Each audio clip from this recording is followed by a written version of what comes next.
એમને ખબર પડવી જોઈએ કે એમણે આખી જિંદગી જે સમાજ માટે મહેનત કરી, એ સમાજ આજે ખૂબ આગળ વધ્યો છે. બોલો સરારામ બાપાની. બીજા સમાજો જે રીતે આગળ વધ્યા, ટેકનોલોજીમાં આગળ વધ્યા, અંધશ્રદ્ધા કુરિવાજોમાંથી બહાર નીકળ્યા, વ્યસન મુક્તિ તરફ વધ્યા, શિક્ષણની દિશા પકડી, એ સમાજો જે રીતે આગળ વધ્યા, તો આપણે શું ખૂટે છે?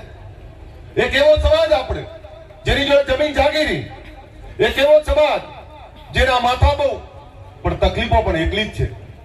ત્યારે હમણાં કેસાજી બહુ સારી વાત કરી કે તમે વ્યસન મુક્તિની વાત તો કરો છો, પણ દારૂ પીનારા દવાઈ આવવાનું બંધ થઈ ગયા. અહીં બેઠેલા બધા વ્યસન મુક્ત છે, અહીં બેઠેલા કોઈ વ્યસન નહીં કરતો.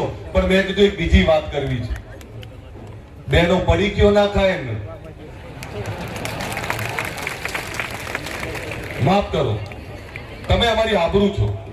તંદુરસ્ત પેઢી માટે, આ સમાજના આવનારા ભવિષ્ય માટે બહેનો પડીકી ખાય, સાહેબ આ કેવી શરમજનક બાબત છે. બે હાથ જોડું અને એમના ઘરવાળાને કહું કે તમે મસાલો ખાતા હશો ત્યારે પડી